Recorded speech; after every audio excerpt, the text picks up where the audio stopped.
working God will. In the name of the Father, and the Son, and the Holy Spirit, of God, amen.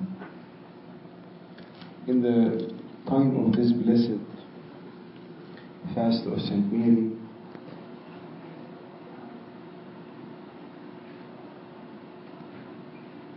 I want to share with you, or I want to speak with you about a very nice virtue that we don't think that much that St. Mary is having. And I will not tell you this virtue, but I will tell you, I will test you in something.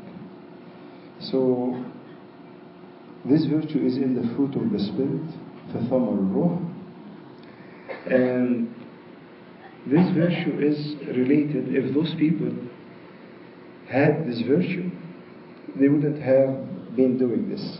So if David had that virtue, he wouldn't have fallen in sin. If Cain had this virtue, he wouldn't have killed his brother. If you are starting a diet and you cannot continue, maybe you are missing this virtue. If you cannot stop a bad habit, maybe you are missing this virtue. If you are always angry and out of control, maybe you are missing this virtue. If you are in a huge debt and you cannot stop yourself from spending, maybe also you are missing this virtue. So what is this virtue?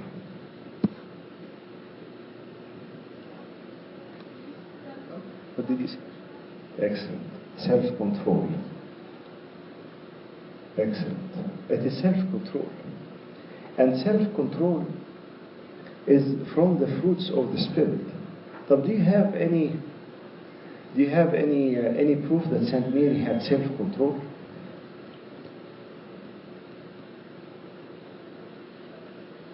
There are a couple of stories. The stories about Saint Mary are very few.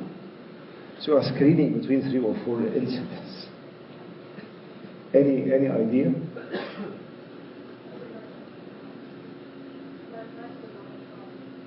When Christ was on the cross and she didn't say a word. She didn't yell, she didn't say this is not fair, she didn't attack, she was keeping everything in her heart, pondering about it in her heart. St. Mary on the cross showed us an amazing icon of self-control that was very, very tough to comprehend or even to think of. There was another time that St. Mary showed self-control, or you can.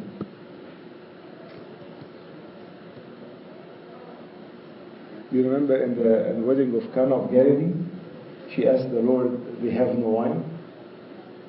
Deacons.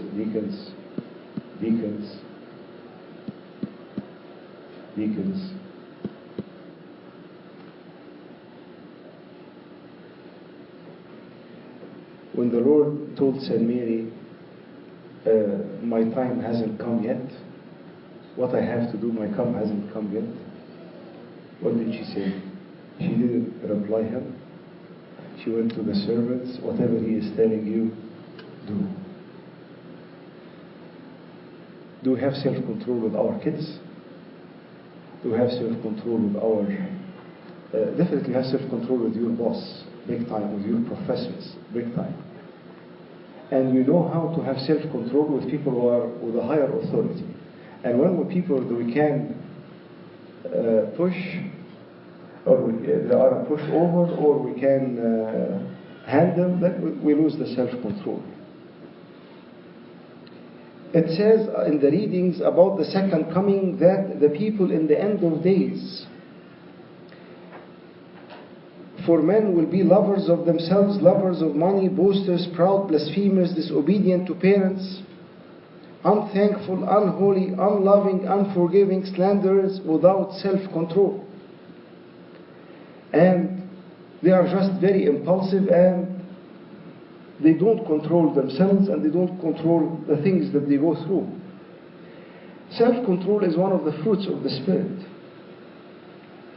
And in King James Version, the translation is temperance. It comes in a different, it doesn't say self-control, it says temperance. And since we are living in a very self-centered and materialistic type of world today, many people have very poor impulsive control. They are ruled by their own flesh rather than by the Holy Spirit. I will tell you a story, but never do this, okay? This story happened in Newport Beach. There was an old lady who was driving a very latest Mercedes.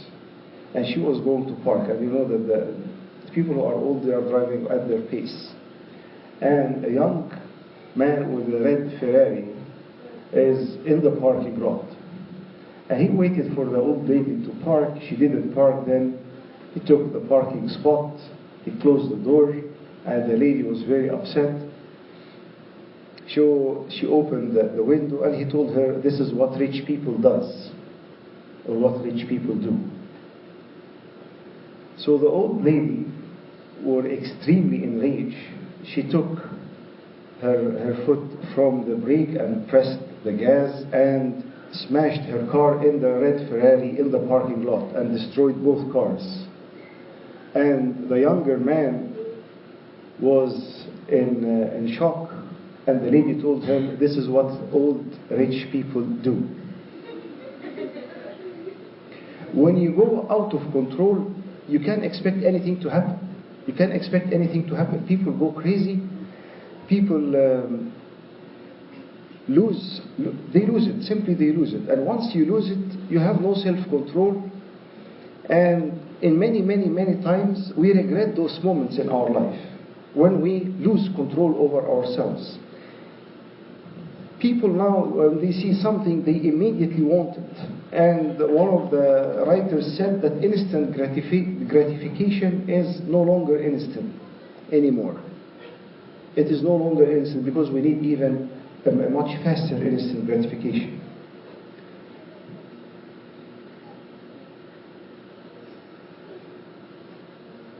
Nowadays, self-control is belittled as inhibition, and people who are in colleges, they will hear this term as if when you are living a righteous life and you have a self-control, that you are inhibiting yourself or inhibiting your desires or your passions, which in turn is something we all must free ourselves from, or at least that what we have repeatedly heard many times in the media. If it feels good, then do it. This is the devil talking in your ears. If it feels good, then do it. Who told you that if it feels good, then do it? Self-control is not just about not doing.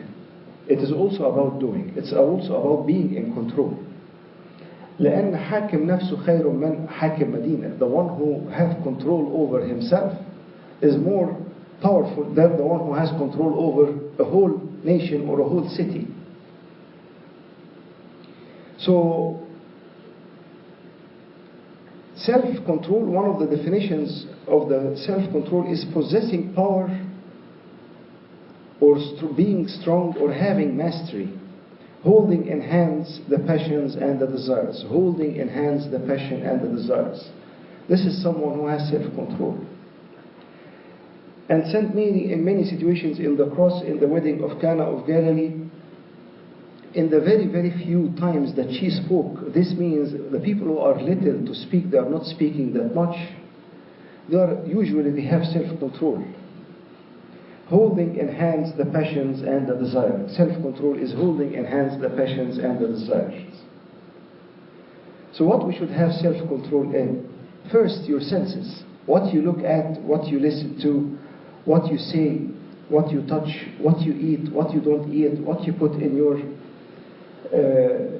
mouth if you are fasting or not fasting. All of this is related to self-control. And we learn self-control, and the church is giving us the path of self-control very easily in the time of fasting. When you really want to eat this cheese, when you really want to eat this chocolate, when you really can't stop yourself and you say, no, I am fasting, I will not do this. Not sneaking behind parents or behind whoever is there and doing whatever you want to do. No, it is honoring God because of our love to God that we are telling ourselves, no, it is not now. There is a very nice saying of one of the saints, her name is Saint Sarah, I will say it in Arabic and I will translate it. نفس لا تجد خبزا لا تشتهي خمرا. A soul that does not have the necessity of its necessity of bread does not wish for wine. A soul that does not have the necessity of bread does not wish for wine. And this is the situation of someone who is having self-control. Self-control for your own will. Do you know why they put candies nearby the checkout places when you are checking out from the stores? Why they have candies all the time? They have candies. Why they are not? There is in the stores there is places for candies as well, but they are playing on what? The impulsive action of the kids to push their parents to buy the candy while they are checking out. So and you will find marketing and sales are playing on this big time.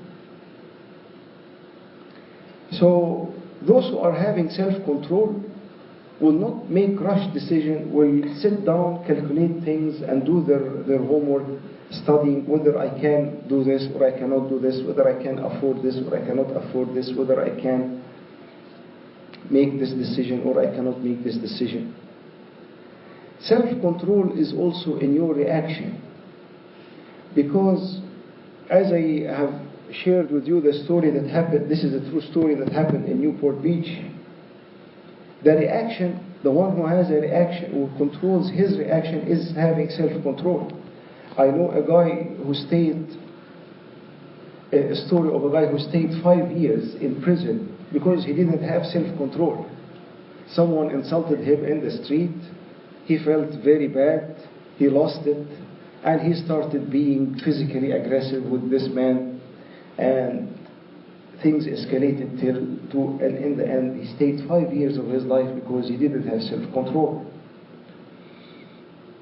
So also self-control when it comes to time, because it is very important to be having self-control in our time, because time is being lost like never before. Do you know what is the first thing that 60 to 70% of teenagers does the first thing in their day? Holding their phones. And what is the last thing that this 60 to 70% does in their day? Is also the phone. And what does this tell you? That there is no time for prayer, there is no time for quiet time, there is no time for putting important things in perspective, because we are distracted and the time wasters are kicking in. I know people are waking up in the middle of the night checking the phone if somebody texts me or somebody liked my post on Instagram. And here, when it is obviously that we don't have self-control. So self-control is a very, very important virtue that we should really be seeking, and we should be really modeling also, we as parents with our kids.